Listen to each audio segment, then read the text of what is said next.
Yung mga boses ko so pa-effort lang na marinig. Okay. um, when I was invited here to do a talk, the first thing that caught my attention was the tagline. Sir, excuse me. Inspiration got us started, passion keeps us going. So I said, sige, might as well. Sobrang bihira naman ako magbigay ng talk tungkol sa inspiration. But then I saw on Facebook na meron silang additional na tagline under my name, which is no more about Philippine historical films. And doon medyo naisip ko, medyo awkward ng konti kasi I've only done one historical movie. And I don't even watch too many historical films. So obviously I'm not an authority on this. But also ang dami na rin nasabi tungkol sa General Luna na parang I'm afraid of boring you guys with things that you already know. So how is it really possible for me to combine the event's tagline with Philippine historical movies? To be honest, I don't know, but let's see what happens now. First of all, I'm a storyteller, and I do movies. Here are the movies that I've done. Hindi kasama yung mga short films, tsaka may isa akong ginawang documentary. I did my first movie in 2007. And then, medyo consistent naman na halos every year, I come up with something. For this year, medyo I'm only going to come up with a short film that will be released before the year ends. Surprise na lang kung tungkol saan. Yun. And then medyo obvious naman na half-half na independent works tsaka kalahati studio works. And although yung lahat ng studio works ko have been mostly for Regal films, doing Shake, Rattle, and Roll episodes. And isang film na entitled Aswang, which is the first time that I worked with Lobby Mo with Paul Abilino, which is dito sila nakatrabaho ulit for Canada. Yeah. So I'll be talking about maybe history and my passion for films, but I'm also quite a science geek, so medyo pa-expect na lang ng konting science references here and there, pasensya. So yeah. The good thing is I'm going to keep this talk very short kasi una sa lahat, I'd rather na magtanong kayo sa akin kasi mas madami akong masasabi pag may okay? So yeah. My objectives vary with every film I make. I don't always set out to do quote-unquote significant movies. Sometimes ang objective ko lang is to make you cry, to make you laugh, or to gross you out. Minsan yun lang talaga yung objective ko. Yun. Dito sa Shake, Rattle, and Roll 15, ang objective ko makasumakan mo. So, yun. Masaya siya. So yun, sometimes I like to show the audience the lighter side of things, sometimes the darker side of things. Kasi I believe in the illusion of balance. So if my career is to last as long as I hope it would, I hope it's going to be, I want to make it a mix of the light and the dark and every color in between. In other words, in spite of General Luna and the planned sequels ng Gregorio del Pilar and Manuel Quezon, I don't really intend to make a career out of doing historical movies forever and ever. So yeah. Okay. So, but we're here in the Ayala Museum, and I love museums, and I've developed a fascination for history. Museums are, for the most part, about, of course, history and heritage. So maybe I'm going to try to tell you how history became important to you. So the first question is, are historical films important? To be honest, I don't think they are, by default. What I mean is, a historical film isn't important just because it's about a specific event or a national hero. Okay? One thing you have to understand about the movies is it's a medium of manipulation. Emotional manipulation and agendas. So pag meron kayo isang script ng historical movie, usually may agenda yan. Pag local na film, the usual agenda is to glorify a hero or to celebrate his life and accomplishments. In other words, that's what you call hagiography. Minsan merong sub-agenda yan. Yung lead actor, magpe-play siya ng national hero kasi tatakbo siya for public office in real life. Minsan gano'n. And marami na tayong examples niyan na hindi na kailangan maglagay ng mukha ng kung sino. Okay? So yun. For General Luna, dalawa yung agenda namin. Alam ko si Jose Rizal, Senator Luna. Yung unang agenda is to shatter the idea of the national hero as a squeaky clean saint. And the second agenda is to show the audience that Filipinos of the 19th century, or 1800s, aren't that different from Filipinos of the 21st century. Okay? So marami tayong similarities with them. Yung unang agenda actually madali lang siya. The Philippines is after all plagued by a culture of hero worship. So we always need to look up to someone. We're always eager to hail someone as bayani. We always think we need a savior, and we're also kind of obsessed with status. Yung tipong makapunta ka lang sa US, elevated na yung status mo. Or graduate ka lang at magkaroon ka ng professional title, meron ka agad honorifics na nakadikit sa pangalan. For example, attorney, engineer, or direct. Okay? Now, no offense kung meron mga attorney, engineer, at other directors dito. It's just that ako personally, I try to discourage my actors from calling me direct sa set. Kasi in the first place, sa set, tatlo yung director. Director of photography, assistant director, at saka ako. So pag meron sumisigaw ng direct sa set, tatlo kami lumilingon usually. So nakakailan. So yun. And film is a very collaborative medium. So I try to reduce the hierarchy as much as possible para umandar yung collaboration. So yun. We're kind of obsessed with status. Tignan nyo lang online kung paano mag-away ng mga Pinoy. It's usually, sa mga comment section, usually tungkol sa kung sino yung walang pinag-aralan, kung sino yung hindi marunong mag-isip, kung sino yung mali ang grammar, at kung sino yung hindi marunong English. Usually gano'n. Unfortunately, when, siguro gano'n kalaki yung insecurity ng mga Pinoy. Unfortunately, when a significant person dies, for example, Gregorio del Villar, madaling i-organize yung buhay niya into a series of tiny bullet points. Na he accomplished this, he fought for that, he was martyred, etc., etc. But the things that make him human, yung mga flaws niya, yung mga insecurities, lahat ng mga faults niya, in other words, everything that's in between those bullet points, usually they're swept under the rug. Minsan, nira-rationalize siya. Or worse, minomodify siya para mag-fit dun sa mythical fabric ng tinatawag nating hero. So, kumbaga, santo na siya, bawal niyo siyang galawin, bawal kayo magpakita ng mga mali niya. Okay? Which is why, actually, medyo semi-problema ko yan dito sa Gregorio del Villar. Dahil may mga ibang gusto nila na pag ginawa namin yung pelikula, kailangan sobrang santo ni Gregorio. Okay? So, yun. But in General Luna, we put front and center someone who's, well, he's obviously interesting, pero he's not exactly the right leader for anything actually. Masyadong mainit na ulit. In short, an anti-hero. Kasi we don't have too many anti-heroes in local movies. Probably because everybody wants to be poky and overflowing with virtue all the time. So, yeah. But also, we did our best to show you all the good stuff in between the bullet points ng buhay niya. Although admittedly, medyo fictionalized yung iba. Yeah. But I'm also quite aware na in spite of showing Antonio Luna's flaws, meron pa rin section ng population who ended up lionizing him.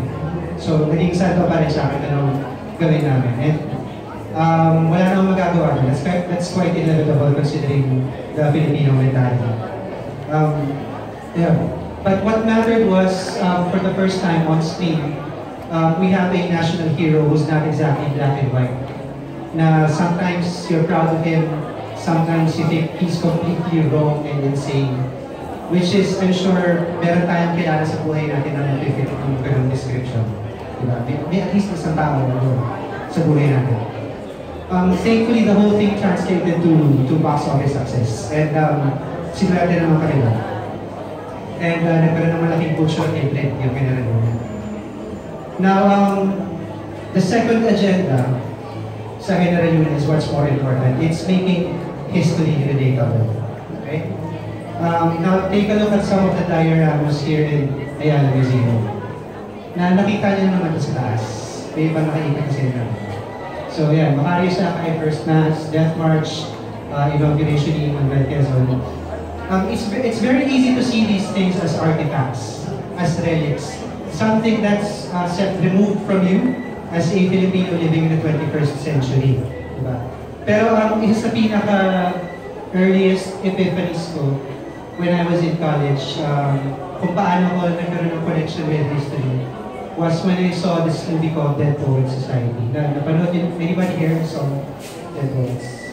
Yeah. Okay. Dead Poets Society is about an English teacher who inspires his students to love poetry. Now, meron isang eksena doon, early on in the film, na tinutour pa lang nung teacher yung mga estudyante. Tapos may pinakita siya mga photos ng mga batches, na batch of students that came before the present students. So si Robin Williams yung teacher. Hopefully marinig nyo, ipa-play ko nung saglit yung eksena ng sinasabi ko. Okay. Carpe diem. Who knows what that means?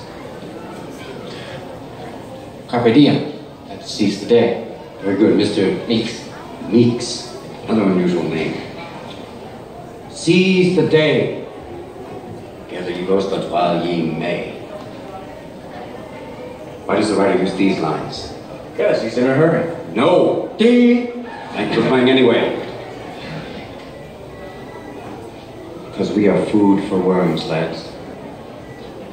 Because believe it or not, each and every one of us in this room is one day going to stop breathing, turn cold, and die. I'd like you to step forward over here. Peruse some of the faces from the past. You've walked past them many times. I don't think you've really looked at them.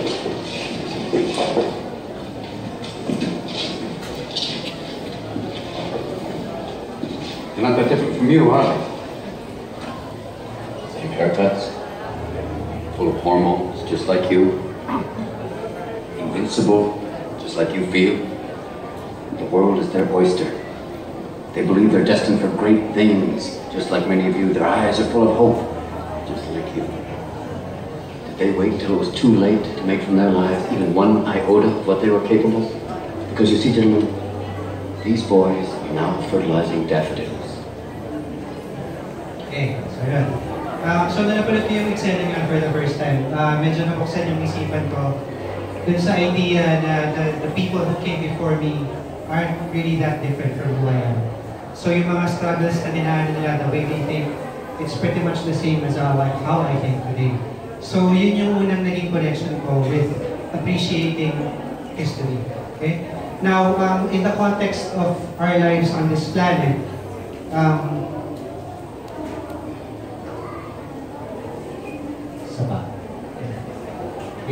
in the context of our lives on this planet, the people you see in these dioramas, they were just here yesterday, kung tutusin. Right? 100 years, 200 years, it's a very, very short time from the point of view of human evolution. Okay, so kahapon lang nandito lang yung mga yan. When I was doing research for a film about anthropology, I went to a dig site of ancient boats in Butuan City. So sa Butuan to, sa Mindanao. Etong mga boats na to, yan, they were made before the Spanish colonized our country. And I found these things intensely fascinating. Hindi tayo mga artifacts sila ng history. Kundi kung tutuusin, ayun nga, they were just here yesterday. Okay? So yung mga iniisip nila mga problema pa rin siya. And biologically speaking, these were modern humans. Okay? Biologically speaking, they were modern humans with the same mental capacity as us, minus the ability to waste precious time on the internet. Okay? So yun. But we share the same capacity for superstition and rational thought, the same capacity for sorrows and joys, diba? And the same flaws and aspirations. Yeah. As for that story, pinitch ko siya sa mga producers ng General Luna and nagustuhan naman nila. Minention ko ito sa commentary track ng Sanada pinibigay na kung magawa ko man yung kwento yun, yun yung sagot ko sa Sanada kasi I wrote that 2006. And medyo iba na akong mag-isip ngayon in terms of love story. So medyo weird siya kasi love story siya na nakaset sa mundo ng anthropology. So, okay, hindi ko na po na-encounter nito online. Sa Korea, they were able to, more than 10 years ago, they were able to dig up a mummy. And then sa chest ng mummy na yun, merong love letter. Galing dun sa asawa niya na pregnant and grieving. Okay? So ito yung sulat na yan. And then magpapakita ko ng excerpts ng sulat na translated. Okay. How could you pass away without me? Who should I and our little boy listen to and how should we live?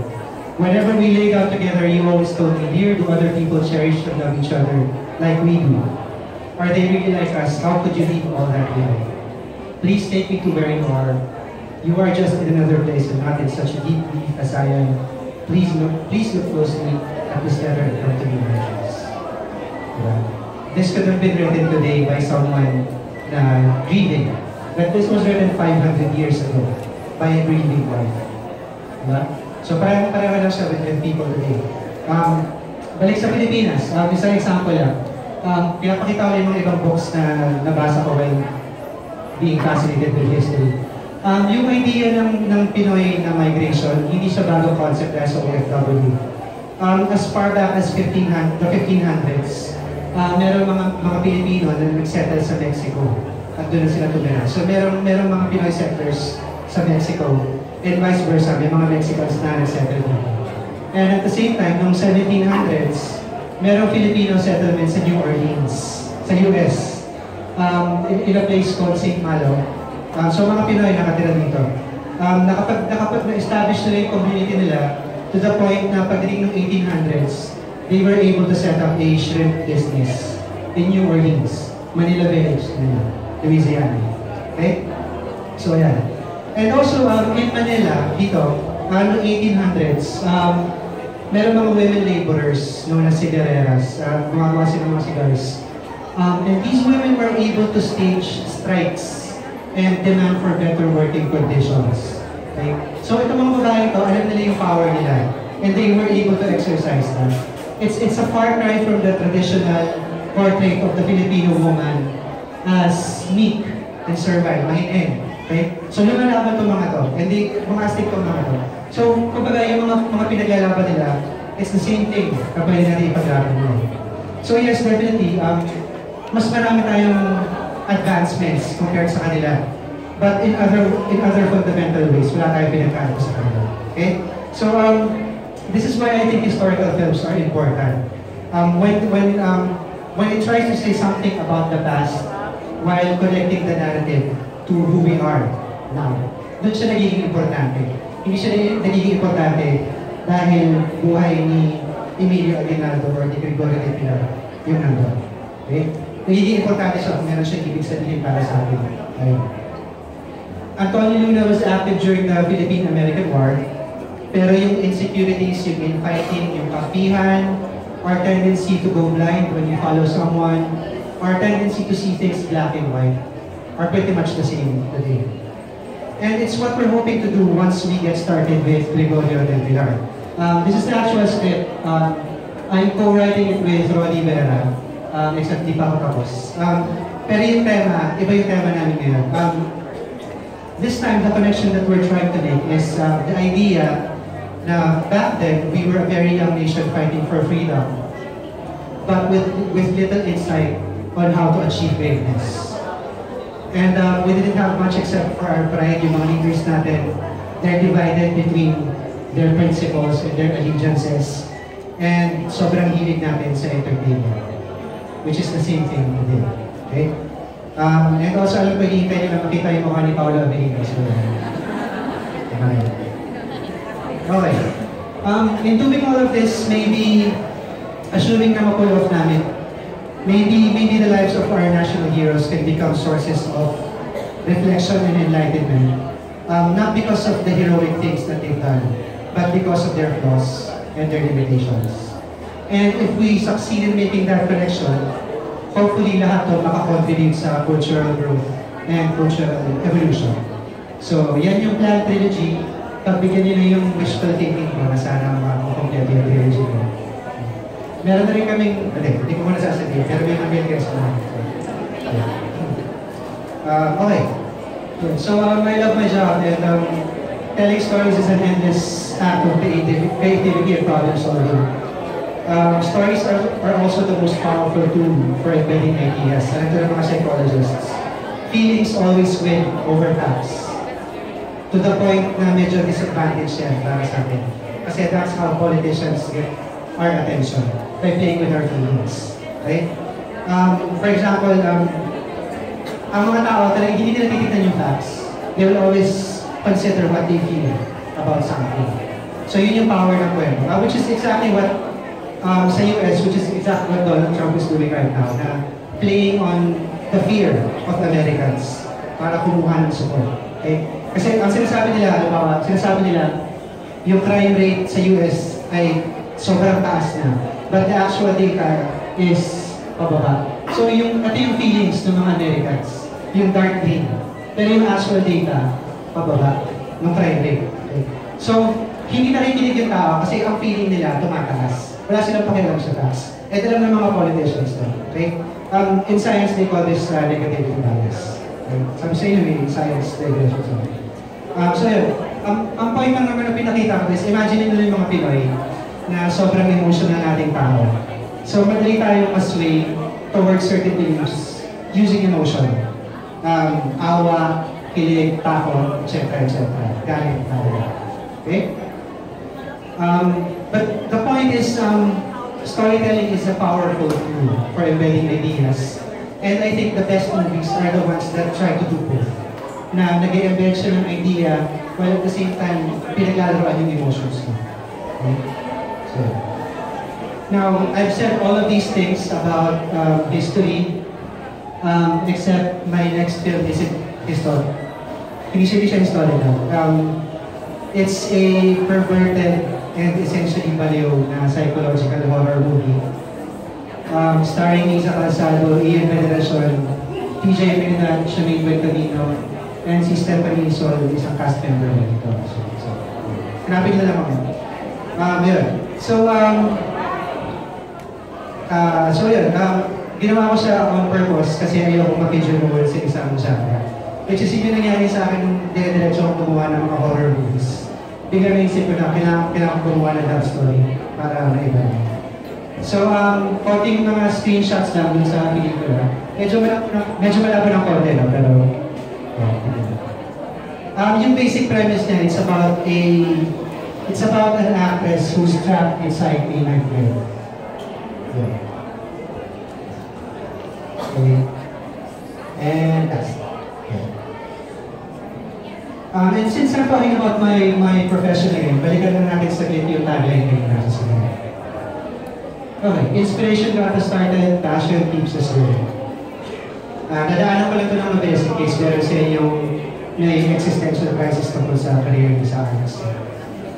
In the first place, meron ba ditong nasa arts na or would like to be in it? Huwag mahiya at magtaas ng kamay. Sige, huwag niya taas niya. Meron ba dito gusto maging filmmakers? Okay, relax sa inyo. Tingnan nyo. Okay. Napakaraming questions about the creative process na ako mismo sobrang hirap na hirap akong sagutin. Okay? Ito yung top 3. What's your favorite film? Who's your favorite director? And what was your inspiration for this film? Seryoso, hindi ko masagot ng mga to. Okay, lalo itong huli, hirap na hirap akong sagutin. Kasi if you're in the arts, alam nyo na you take bits and pieces from everything. Everything all the time. Okay? It's a constant state of openness. So, babalikan natin yung tagline. I'm going to scratch inspiration. Gagawin ko siyang curiosity. Okay. Ako mismo, I only knew I wanted to be in the arts when I was already in second year college. Back then, business management yung course ko. So, makikipag-wrestling ako sa mga baka, nabili ng manok, and then, pero I'd always been into the arts. Bata pa lang ako, I was a pianist at that time. Pero yun, second year college pa lang ako nag-decide na gusto ko mapunta sa arts. Okay.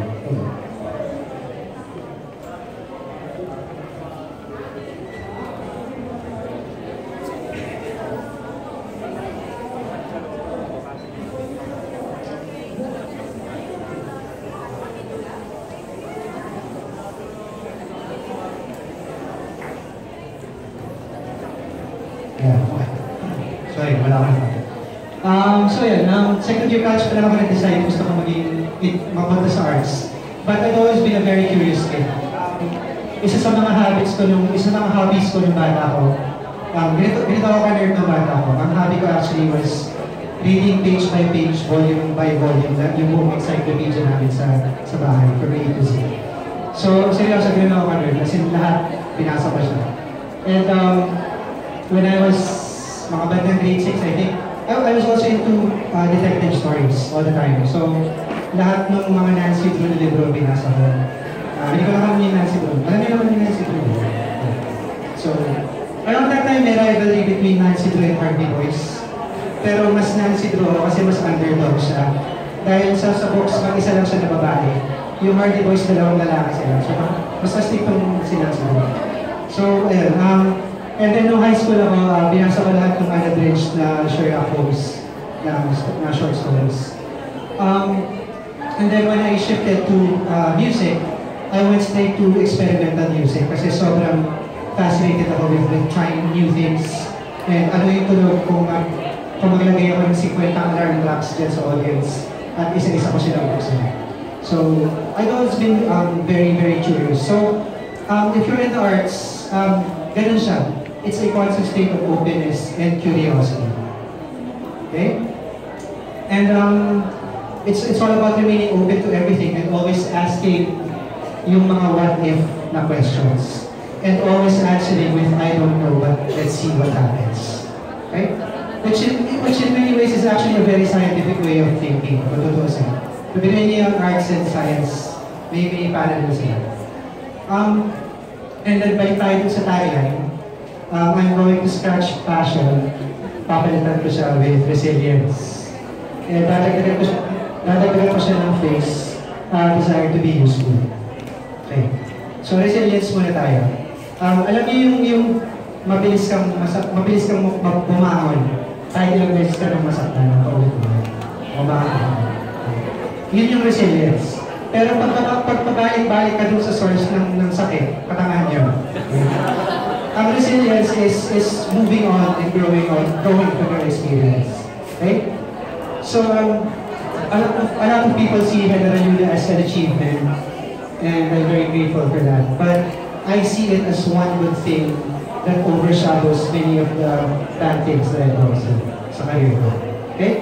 So, resilience, you get up, you learn, and you brace yourself for the next wave of failures and victories. Okay? Because no one else will do it for you. May isang photographer na nag-ask sa akin ng career advice. Medyo controversial din, pero sabi ko sa kanya about her career, the most damaging thing you can do for your career is believe that you are destined for something and that you deserve success. Okay? So medyo paputo-puto yung akin. Quote-unquote, ang keyword dito, yung deserve. Okay? Kasi, it's part of this cognitive bias known as the just world fallacy. Where we believe that the world is fair.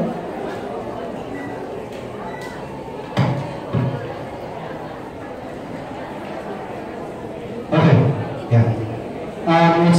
part of this cognitive bias known as just world fallacy because we think that the world is fair and karma keeps things in check. But there's a lot of scientific research that shows that fairness is a concept na in-invento natin para mag-survive yung communities natin. Okay? And sa labas ng utak natin, the universe knows nothing about fairness. And also sinabi nito ni Clint Eastwood na deserves not natin to do it. So maniwala kayo kasi si Clint Eastwood na sa akin. Okay? This is a movie, Unforgiven. Sobrang mahal na mahal ng Pilipino. Pero don't worry, it's not as depressing as it sounds. Okay? Narinig niyo ba ako? Yes. Okay. Because what happens when you think that the world is not fair? And that success is partly, while we owe talent and effort, success is mostly blind. What happens when you think that way? Suddenly you become responsible. You become responsible for the things that you can control. Okay? Palagi ko sinasabi na success, ito na, ikaw ito. The best way to make your dreams come true is to wake up. Yes? Well, this is waking up, believing that the world isn't fair. Kasi yun yung mangyayari. You suddenly become responsible for the things that you can control. And I always tell people na success is knowing what to do when you get down. Okay? So, hintay-hintay lang, konting positioning, konting networking, pero pag dumating yung opportunity, you have to learn how to grab it. Okay? Which is exactly what happened to me with General Luna. Kasi, pinipitch ko yung General Luna for 2 years, tapos kinalimutan ko na siya. I was ready to move on from it. And then one day, tumawag na lang si Edro siya. Sabi niya, may pera na for Luna. And I immediately said yes, kasi hindi ko alam kung hindi gagawin ko. Never pa akong gumagawa ng historical movie. Hindi ko alam kung paano siya natutunan. But I said yes anyway. Kasi I'm sure hindi na natin yung opportunity na yun. So, hopefully ganun din yung gawin mo. Positioning, networking, pero it's also partly luck. Pag dumating yung swerte, ulit na natin. So, good luck sa inyo. Also, you're also responsible for staying true to yourself and your art, for having compassion and empathy, and for making the most out of your life. Tapos sabi ni Robin Williams kayo, and maraming reasons for going into arts, pero I think the reason that has the most rewards is a desire to be useful. A desire to make your corner of the world a better place, or a more beautiful place. Now, as I implied earlier, beauty isn't just about light, okay? Minsan, maganda rin yung tumingin sa darkness. Okay? There's also wisdom and beauty in looking at the dark things. So, which is why, kaya susunod ng pelikula na siya, perfect siya. So yun, curiosity got me started. Resilience and desire to be useful keeps me going. So, yun lang sa organizers at Business Blato. I acknowledge the success of General Luna and I'm grateful for it. And I know that the whole team worked hard on it, but I also know na in part sinulat nila kami sa kanya. Hopefully, maulit namin siya pag ginawa namin yung Gregorian Repertoire and Pandasya. Next year, i-release namin yung aming sick, value, and perverted na movie. Maybe it's not going to be as widely accepted as General Luna, but we're going to work hard to market it because we want to keep going and going and stay true to our art. And we want to be useful by showing you the light and the dark. And we want to push boundaries by continually asking the what-if questions. Okay? So, will it succeed in the box office or will it fail? Will it offend audiences or will it excite them? Maybe. I don't know, but let's see what happens. Maraming salamat.